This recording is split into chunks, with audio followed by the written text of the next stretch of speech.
आपुला तो एक देव करुणी घ्यावा, तेने विना जीवा सुख नोहे.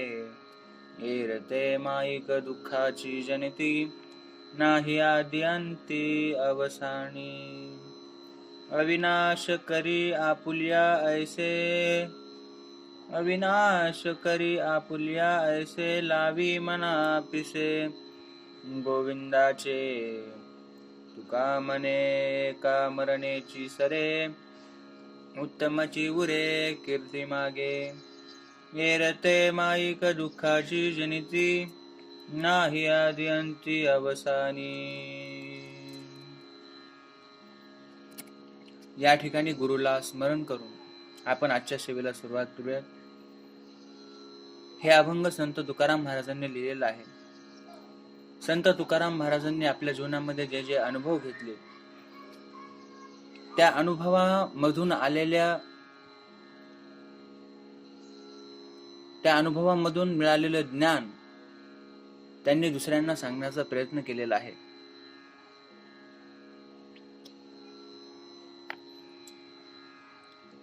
की या संसाराच्या दुःखातून आपल्याला कशा प्रकारे मुक्त होता येईल,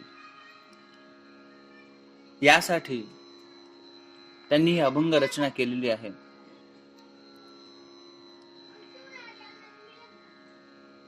तुकाराम महाराजांनी अगोदर झालेल्या संतांचं श्रवण केलं आणि त्यानुसार ते वागले आणि त्यांनी परमात्मा प्राप्ती करून घेतली. त्यांच्या अंतःकरणामध्ये परमात्मा येऊन राहिला आणि त्यामुळं ते अमर झाले.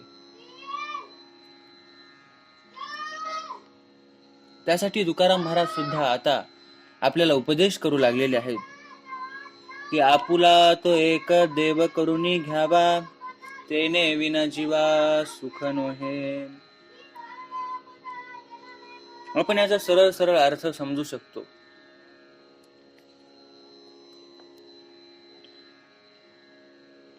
आपण संतांचे विचार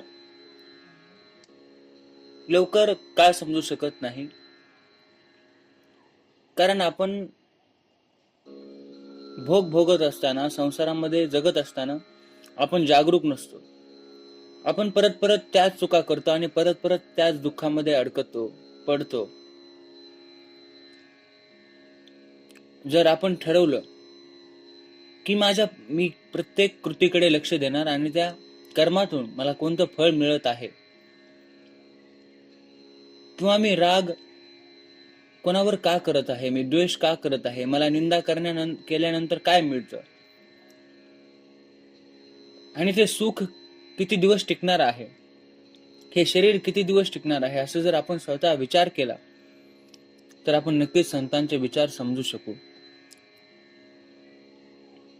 या ठिकाणी आपण सरळ सरळ समजू शकतो की तुकाराम महाराज काय म्हणाले. तर आपुला तो एक देव करुणी घ्यावा, तेने विना जीवा सुख नये. की देवाविना आपल्या जीवाला सुख नाही, असं तुकाराम महाराज सांगू लागलेले आहेत. पण आजच्या जगामध्ये कोणी ऐकतंय का?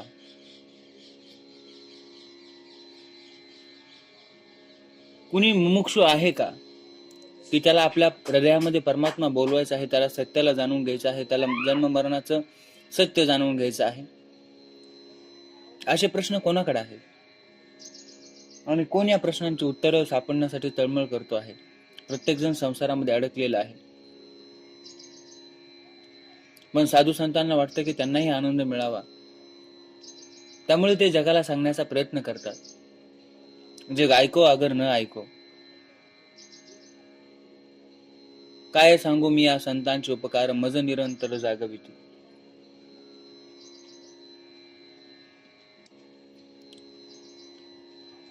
ज्यावेळेस तुम्ही संतांचा उपदेश ऐकून जागृत व्हाल, ज्यावेळेस तुमच्या हृदयामध्ये ते ब्रह्मज्ञान प्रगटेल, त्यावेळेस तुम्हाला खऱ्या अर्थाने संतांच्या उपकारांची किमया कळेल.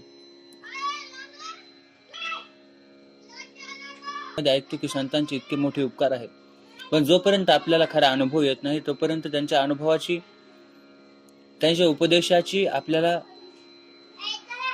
किंमत कळू शकणार नाही.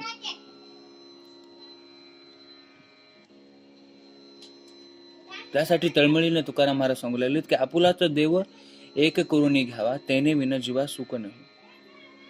तर कशा प्रकारे आपल्याला ते देव आपला करून घेता येईल, तर त्यासाठी त्याचं स्मरण असणं आवश्यक आहे. आपल्या प्रत्येक कर्माप्रती आपली जागरूकता असणं आवश्यक आहे. आणि आपण त्यातून हळूहळू शिकत शिकत त्या ज्ञानापर्यंत, त्या खोल लपलेल्या हृदयाच्या टप्प्यामध्ये, हृदय आकाशामध्ये, आणि ते ज्ञान आपल्या अंतःकरणामध्येच आहे. आपल्याला कुठे जायची गरज नाही, फक्त थोडी जागरूकता आणण्याची आवश्यकता आहे. आणि ती जागरूकता सतत ठेवण्याची गरज आहे. ही गोष्ट अशी नाहीये की आपण ठरवलं की 2-3 दिवसामध्ये प्राप्त करू शकू. ती पण आपण प्राप्त करू शकतो, पण आपली तेवढी हिंमत पाहिजे.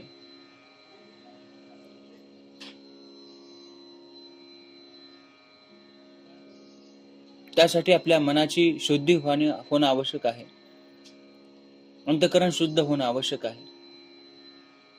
आणि अंतःकरण शुद्धीसाठी गुरुचा सहवास, गुरुचा उपदेश किंवा संतांचा उपदेश आणि स्वतःची जागरूकता, दुसऱ्याप्रती प्रेम, स्वतःप्रती प्रेम, दुसऱ्यांप्रती करुणा जर असेल तर मन आणि चित्त आपोआप शुद्ध होतं. आणि या ठिकाणी चित्त आणि मन शुद्ध झाल्यानंतर देव आपल्या हृदयात येऊन राहतो. देव म्हणजे एक असं तत्व आहे की ती पुरुष नाही, स्त्री नाही, ते एक आनंद स्वरूप चित्ताची अवस्था आहे. आणि आपलं मन काय एकदा शुद्ध झालं की आपली जी चित्ताची अवस्था, आनंद स्वरूप अवस्था कायम आपल्या हृदयात राहते. कायम ते समाधान आपल्या हृदयात राहतं.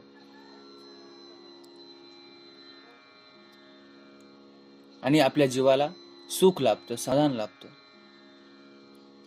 दुसऱ्या चरणामध्ये ज्ञानेश्वर महाराज तुकाराम महाराज सांगू लागले, एरते माईक दुःखाची जनिते, नाही आदि अंती अवसानी. आणि त्या देवाला सोडून दुसरं काही दुःखाची जनिती आहे. आपण याकडे लक्ष दिलं पाहिजे की आपल्या शरीराला काहीतरी रोग आजार आहेत, तर शरीराला झालेलं दुःख आपल्या आत्म्याला दुःख होतं. कारण आत्मा हा शरीराशी जोडला गेलेला आहे. जरी आत्मा शरीरापासून भिन्न असला तरी शरीराला झालेलं पीडा हे आत्म्याला भोगावी लागते. आणि या अनुभवातून आपण समजू शकतो की या जीवनामध्ये किती दुःख आहे. नाही आदि अंती अवसानी,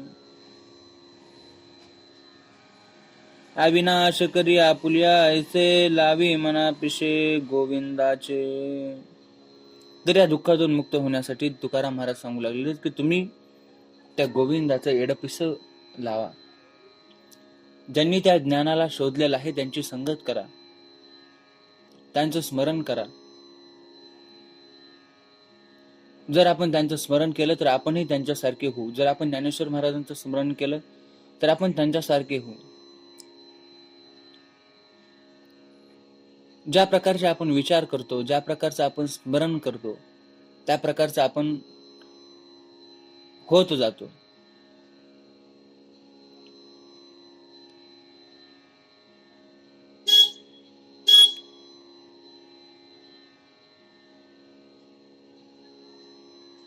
आणि त्यानंतर लास्टच्या चरणामध्ये तुकाराम महाराज काय सांगू लागले, तुका म्हणे एका मरणेची सरे, उत्तमची उरे कीर्ती मागे, एरते माईक दुःखाची जनिती, नाही आदि अंती अवसानी.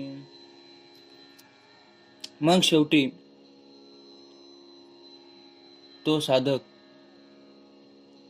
आपल्या हृदयामध्ये त्याचं स्मरण ठेवून आपला देह सोडतो. आणि त्याची माग फक्त उत्तम कीर्ती राहते, असं तुकाराम महाराज म्हणतात. कारण का उत्तम कीर्ती राहते? कारण तो एक परमात्मा प्राप्ती झाल्यानंतर एक प्रेमाचा पुतळा होऊन या जगामध्ये वावरत असतो. त्याची कोणाशी दुश्मनी नसते ना कोणाशी मैत्रता नसते. सर्वांप्रती समभाव असतो. त्याला कुणाला दुखवायची अपेक्षाही होत नाही. तो जितकं देता येईल प्रेम करुणा तितकी देण्याचा प्रयत्न करतो.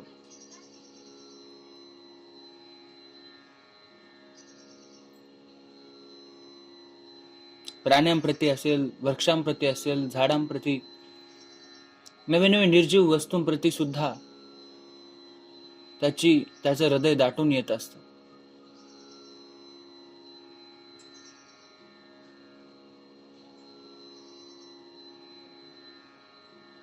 त्यामुळे ते वाईट कर्म करत नाही.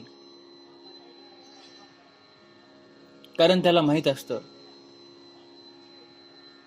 की हे माझ्याहून भिन्न नाहीयेत.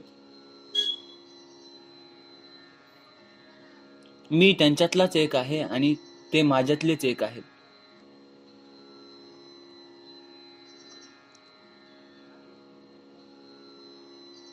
कारण तो समाधानी असतो. त्याला कुठल्याही प्रकारची आकांक्षा नसते.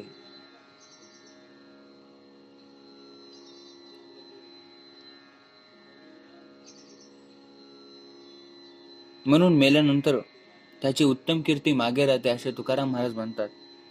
या ठिकाणी हा खूप छान अभंग आहे.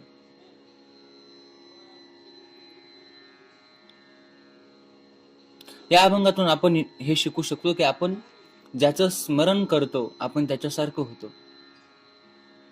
पण आज कोणाला वाटतंय की मी ज्ञानेश्वर महाराज व्हावं, कोणाला वाटतंय मी तुकाराम महाराज व्हावं.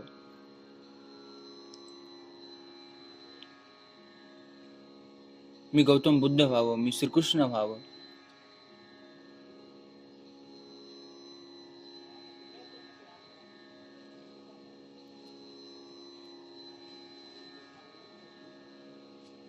आणि प्रत्येक कर्म करताना ज्ञानेश्वर महाराजांचं स्मरण केलं तर आपण निश्चितच ज्ञानेश्वर महाराजांना जे प्राप्त झालं, जे सुख त्यांना प्राप्त झालं ते आपल्यालाही होऊ शकतं. आणि ते सुख आपल्यालाही प्राप्त व्हावं म्हणूनच त्यांनी ज्ञानेश्वरी आणि गाथा आपल्यासाठी लिहून ठेवलेलं आहे.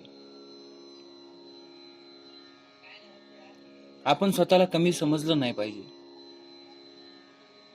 आपणही त्या अनुभवापर्यंत पोहोचू शकतो आणि कुठेही जायची आवश्यकता नाही. जिथे तुम्ही आहात तिथे फक्त स्मरण, जागरूकता आणि श्रद्धा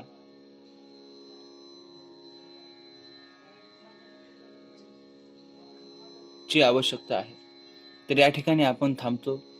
माझे शब्द तुम्ही शांतचित्ताने ऐकून घेतले त्याबद्दल मी आपला आभारी आहे. धन्यवाद.